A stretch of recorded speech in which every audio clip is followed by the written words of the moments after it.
राधे राधे दोस्तों।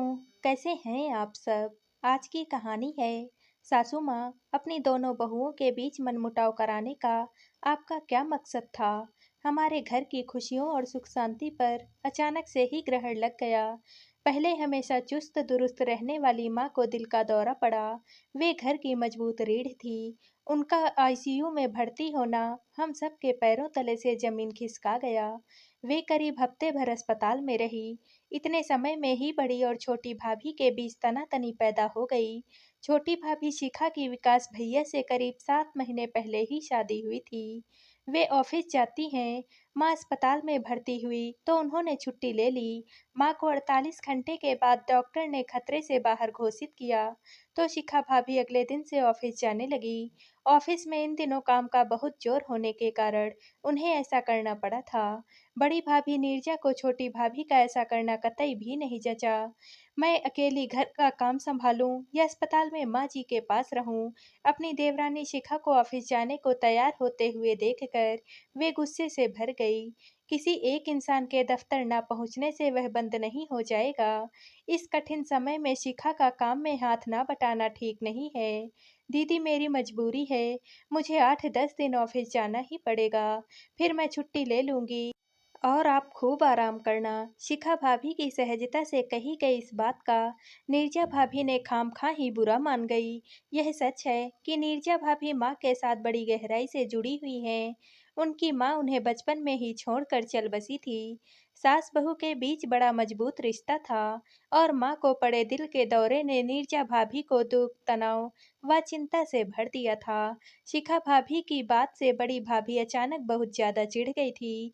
बन ठन कर ऑफिस में बस मटर गश्ती करने जाती हो तुम।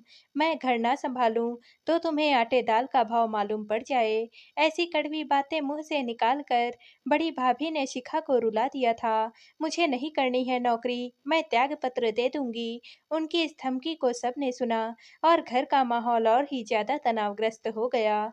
शिखा भाभी की पगार घर की आर्थिक स्थिति को ठीक ठाक बनाए रखने में महत्वपूर्ण भूमिका निभाती थी। सब जानते थे कि वे जिद्दी स्वभाव की है और जिद पर अड़कर कहीं सचमुच त्याग पत्र ना दे दे। इस डर ने पापा को इस मामले में हस्तक्षेप करने को मजबूर कर दिया। बहू से दफ्तर जाने दो। हम सब है ना यहाँ का काम संभालने के लिए। तुम अपनी सास के साथ अस्पताल में रहो। अंजलि रसोई संभालेगी।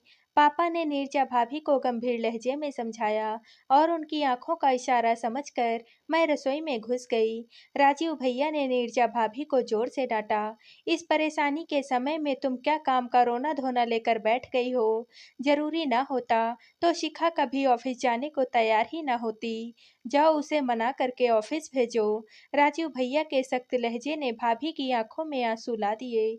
उन्होंने नाराजगी भरी खामोशी अख्तियार कर ली। विशेषकर शिखा भाभी से उनकी बोलचाल ना के बराबर रह गई थी। अस्पताल से घर लौटी माँ को अपनी दोनों बहुओं के बीच चल रहे मनमुटाव का पता पहले दिन ही चल गया था। उन्होंने दोनों बहुओं को अलग अलग और एक साथ में बिठाकर समझाया, पर स्थिति में खास सुधार नहीं हुआ। दोनों भाभियां आपस में खिंची खिंची सी रहती थी। उनके ऐसे व्यवहार के चलते घर का माहौल और ही ज्यादा तनावग्रस्त बना रहने लगा। बड़े भैया से नीरजा भाभी को डांट पड़ती, तुम बड़ी हो और इसीलिए तुम्हें ज्यादा जिम्मेदारी से काम लेना चाहिए। बच्चों की तरह मुंह फुलाकर घूमना तुम्हें शोभा नहीं देता है। छोटे भैया विकास भी शिखा भाभी के साथ सख्ती से पेश आते। तुम्हारे गलत व्यवहार के कारण माँ को दुख पहुंच रहा है। शिखा डॉक्टरों ने कहा है कि टेंशन उनके लिए घातक साबित हो सकता है। अगर उन्हें दूसरा अटैक पड़ गया तो मैं तुम्हें कभी भी माफ नहीं करूंगा। ऐसी कठोर बातें कहकर विकास भैया शिखा भाभी को रुला डालते। पापा का काम सबको समझाना था। कभी कभी वे बेचारे बड़े उदास से नजर आते। जीवन संगिनी की बीमारी व घर में घुस आई अशांति के कारण वे थके व टूटे से दिखने लगे थे। माँ ज्यादातर अपने कमरे में पलंग पर लेटी लेटी आराम करती रहती। बहुओं के मूड की जानकारी उन तक पहुँचाने की जिम्मेदारी उन्होंने मुझ पर डाली हुई थी। मैं बहुत कुछ बातें उनसे छिपा जाती, पर झूठ नहीं बोलती। घर की बिगड़ती जा रही स्थिति को लेकर माँ की आंखों में चिंता के भावों को मैं निरंतर बढ़ते देख रही थी। फिर एक खुशी का मौका आ गया। मेरे 3 साल के भतीजे मोहित का जन्मदिन रविवार को पड़ा। इस अवसर पर घर के बोझिल माहौल को दूर भगाने का प्रयास हम सभी ने दिल से किया था। शिखा भाभी मोहित के लिए बैटरी से पटरियों पर चलने वाली ट्रेन लाई। हम सभी बन संवर कर तैयार हुए। बहुत करीबी रिश्तेदारों व मित्रों के लिए लजीज खाना हलवाई से तैयार कराया गया। उस दिन खूब मौज मस्ती रही। केक कटा, जमकर खाया पिया गया और कुछ देर तक डांस भी हुआ। यह देखकर हमारी खुशियां दोगुनी हो गई कि नीरजा और शिखा भाभी खूब खुलकर आपस में हंस बोल रही थी। लेकिन रात को एक और घटना ने घर में तनाव और ज्यादा बढ़ा दिया था। शिखा भाभी ने रात को अपने पहने हुए जेवर माँ की अलमारी में रखे तो पाया कि उनका दूसरा सोने का सेट अपनी जगह से गायब था। उन्होंने माँ को बताया। जल्दी ही सेट के गायब होने की खबर घर भर में फैल गई। दोनों बहुओं के जेवर माँ अपनी अलमारी में रखती थी। उन्होंने अपनी सारी अलमारी खंगाल मारी, पर सेट नहीं मिला। मैंने चाबी या तो नीरजा को दी थी या फिर शिखा को। इन लोगों की लापरवाही के कारण ही किसी को सेट चुराने का मौका मिल गया। घर में आए मेहमानों में से अब किसे चोर समझें? माँ का चेहरा गुस्से से लाल हो रहा था। माँ किसी मेहमान को चोर बता रही थी और शिखा भाभी ने अपने हाव भाव से यह जाहिर किया जैसे चोरी करने का शक उन्हें नीरजा भाभी पर हो। शिखा भाभी नाराज भी नजर आती थी और रुआसी भी। किसी की भी समझ में नहीं आ रहा था कि उनसे इस मामले में क्या कहे। सेट अपने आप तो गायब हो नहीं सकता था, किसी ने तो उसे चुराया ही था। और शक की सुई सबसे ज्यादा बड़ी भाभी की तरफ घूम जाती, क्योंकि माँ ने अलमारी की चाबी उन्हें दिन में कई बार दी थी। हम सभी ड्राइंग रूम में बैठे थे। तभी नीरजा भाभी ने गंभीर लहजे में छोटी भाभी से कहा, शिखा मैंने तुम्हारे सेट को छुआ भी नहीं है। मेरा विश्वास करो कि मैं चोर नहीं हूँ। मैं आपको चोर नहीं कह रही हूँ। शिखा भाभी ने जिस ढंग से यह बात कही उसमें गुस्से व बड़ी भाभी को अपमानित करने वाले भाव मौजूद थे। तुम मुंह से कुछ ना भी कहो, पर मन ही मन तुम मुझे ही चोर समझ रही हो। मेरा सेट चोरी हो गया है, इसलिए कोई तो चोर है ही। नीरजा तुम अपने बेटे के सिर पर हाथ रखकर कह दो कि तुम चोर नहीं हो। तनावग्रस्त बड़े भैया ने अपनी पत्नी को सलाह दी। मुझे बेटे की कसम खाने की जरूरत नहीं है। मैं झूठ नहीं बोल रही हूँ। अब मेरे कहे का कोई विश्वास करे या ना करे, यह उसके ऊपर है। ऐसा कहकर जब बड़ी भाभी अपने कमरे की तरफ जाने को मुड़ी, तब उनकी आंखों में आंसू झिलमिला रहे थे। मोहित के जन्मदिन की खुशियां फिर से तनाव व चिंता में बदल गई थी। छोटी भाभी का मूड आगामी दिनों में उखड़ा ही रहा। इस मामले में बड़ी भाभी कहीं ज्यादा समझदारी दिखा रही थी। उन्होंने शिखा भाभी के साथ बोलना बंद नहीं किया, बल्कि दिन में 1-2 बार जरूर इस बात को दोहरा देती कि शिखा उन पर सेट की चोरी का गलत शक कर रही है। माँ ने उन दोनों को ही समझाना छोड़ दिया। वे काफी गंभीर रहने लगी थी। वैसे उनको टेंशन न देने के चक्कर में कोई भी इस विषय को उनके सामने उठाता ही नहीं था। मोहित के जन्मदिन के करीब 10 दिन बाद मुझे कॉलेज के एक समारोह में शामिल होना था। उस दिन मैंने शिखा भाभी का सुंदर नीला सूट पहनने की इजाजत उनसे तब ली जब वे बाथरूम में नहा रही थी। उनकी अलमारी से सूट निकालते हुए मुझे उनका खोया हुआ सेट मिल गया। वह तह किए गए कपड़ों के पीछे छिपा कर रखा गया था। मैंने डब्बा जब माँ को दिया, तब बड़ी भाभी भी उनके पास ही बैठी हुई थी। जब मैंने सेट मिलने की जगह उन दोनों को बताई, तो माँ आश्चर्य से और नीरजा भाभी गुस्से से भरती चली गई। मम्मी आपने शिखा की चालाकी और मक्कारी देख ली। नीरजा भाभी का चेहरा गुस्से से लाल हो उठा। मुझे चोर कहलवाकर सबके सामने अपमानित करवा दिया और डब्बा खुद अपनी अलमारी में छिपा कर रखा था। उसे इस गंदी हरकत की सजा मिलनी ही चाहिए। तुम अपने गुस्से को काबू में रखो। नीरजा उसे नहा कर आने दो, फिर मैं उससे पूछताछ करती हूँ। माँ ने यूं कई बार भाभी को समझाया, पर वे छोटी भाभी का नाम लेकर लगातार कुछ न कुछ बोलती ही रही। कुछ देर के बाद छोटी भाभी सबके सामने पेश हुई, तो मैंने सेट उनकी अलमारी में कपड़ों के पीछे से मिलने की बात दोहरा दी। सारी बात सुनकर वे जबरदस्त तनाव की शिकार बन गई। फिर बड़ी भाभी को गुस्से से घूरते हुए उन्होंने माँ से कहा, मम्मी चालाक और मक्कार मैं नहीं, बल्कि ये हैं। मुझे आप सबकी नज़रों से में गिराने के लिए इन्होंने बड़ी ही चालाकी से यह काम लिया है। मेरी अलमारी में सेट मैंने नहीं, बल्कि इन्होंने ही छिपा कर रखा है। ये मुझे इस घर से निकालने पर तुली हुई हैं।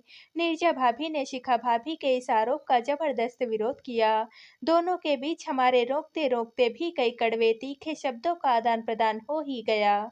खामोश! अचानक माँ ने दोनों को ऊँची आवाज़ में डपटा, तो दोनों सकपकाई सी चुप हो गई। मैं तुम दोनों से एक-एक सवाल पूछती हूँ।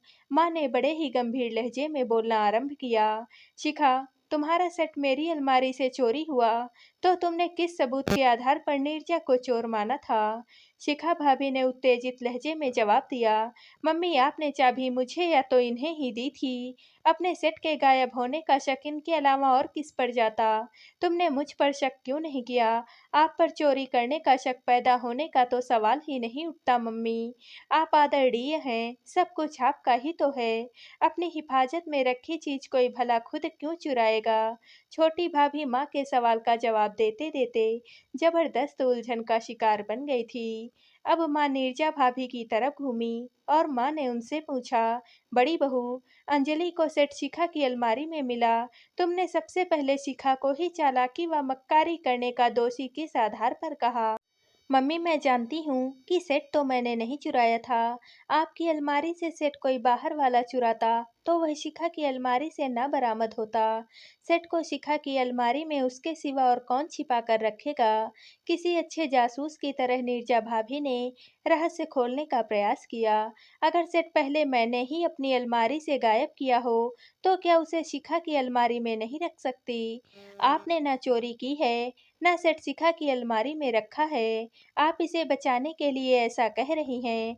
बिल्कुल यही बात मैं भी कहती हूँ। शिखा भाभी ने ऊंची आवाज में कहा, मम्मी आप समझ रही हैं कि सारी चालाकी बड़ी भाभी की है और सिर्फ इन्हें बचाने को। You shut up. दोनों भाभियां एक दूसरे को फाड़ खाने वाले अंदाज में घूर रही थी। माँ उन दोनों को कुछ पलों तक देखती रही। फिर उन्होंने एक गहरी सांस इस अंदाज में ली मानो वह बहुत दुखी हों। दोनों भाभियां उनकी इस हरकत से चौंकी और गौर से उनका चेहरा ताकने लगी।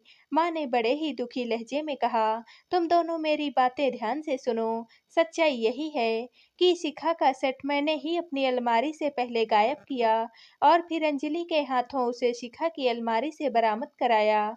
दोनों भाभियों ने चौंक कर मेरी तरफ देखा। मैंने हल्की सी मुस्कुराहट अपने होठों पर लाकर कहा, माँ सच कह रही हैं। मैं सेट चुन्नी में छिपाकर शिखा भाभी के कमरे में ले गई थी और फिर हाथ में पकड़कर वापस से ले आई। ऐसा मैंने माँ के कहने पर किया था। मम्मी आपने यह गोरख धंधा क्यों किया? अपनी दोनों बहुओं के बीच मनमुटाव कराने के पीछे आपका क्या मकसद रहा? नीरजा भाभी ने यह सवाल शिखा भाभी की तरफ से भी पूछा। माँ एकाएक बड़ी गंभीर व भावुक होकर बोली, मैंने जो किया है उसकी गहराई में एक सीख तुम दोनों के लिए छिपी हुई है। उसे तुम दोनों जिंदगी भर के लिए गांठ बांध लो। देखो, मेरी जिंदगी का तो अब कोई भरोसा नहीं है। मेरे बाद तुम दोनों को ही यह घर चलाना है। राजीव और विकास सदा मिलकर एक साथ रहें, इसके लिए यह जरूरी है कि तुम दोनों के दिलों में एक दूसरे के लिए प्यार व सम्मान हो। सेठ से जुड़ी समस्या पैदा करने की जिम्मेदार मैं हूँ, पर तुम दोनों में से किसी ने भी मुझ पर शक क्यों नहीं किया? इसका जवाब तुम दोनों ने यही दिया कि मैं तुम्हारे लिए आदरणीय हूँ। मेरी छवि ऐसी है कि मुझे चोर मानने का ख्याल तक तुम दोनों के दिलों में नहीं आया। तुम दोनों को आजीवन एक दूसरे का साथ निभाना है। अभी तुम दोनों के दिलों में एक दूसरे पर विश्वास करने की नींव कमजोर है, तभी बिना सबूत तुम दोनों ने एक दूसरे को चोर चालाक व मक्कार मान लिया। आज मैं अपनी दिली इच्छा तुम दोनों को बताती हूँ। एक दूसरे पर उतना ही मजबूत विश्वास रखो जितना ही तुम दोनों मुझ पर रखती हो। कैसी भी परिस्थितियां आए, घटनाएं या लोगों की बातें हों, कभी इस विश्वास को न डगमगा पाए। ऐसा वचन तुम दोनों से पाकर ही मैं चैन से मर सकूंगी। मम्मी ऐसी बात मुंह से मत निकालिए। माँ की आंखों से बहते आंसुओं को पोंछने के बाद नीरजा भाभी उनकी छाती से लग गई। आपकी इस सीख को मैं हमेशा याद रखूंगी। हमें माफ कर दीजिए। शिखा भाभी भी आंसू बहाती माँ की बाहों में समा गई। मैं आज बेहद खुश हूँ कि मेरी दोनों बहुएं बेहद समझदार हैं। माँ का चेहरा खुशी से दमक उठा और मैं भी भावुक होकर उनकी छाती से लग गई। तो दोस्तों, आप सबको ये कहानी कैसी लगी कमेंट करके ज़रूर बताइएगा और वीडियो को लाइक व शेयर कीजिएगा। दोस्तों, अगर आप इस चैनल पर नए हैं और अब तक आपने हमारे चैनल को सब्सक्राइब नहीं किया है, तो प्लीज़ और कहानियों से जुड़ने के लिए हमारे चैनल को सब्सक्राइब कर लीजिएगा। कल मिलते हैं एक और नई कहानी के साथ। आप सभी का बहुत बहुत धन्यवाद।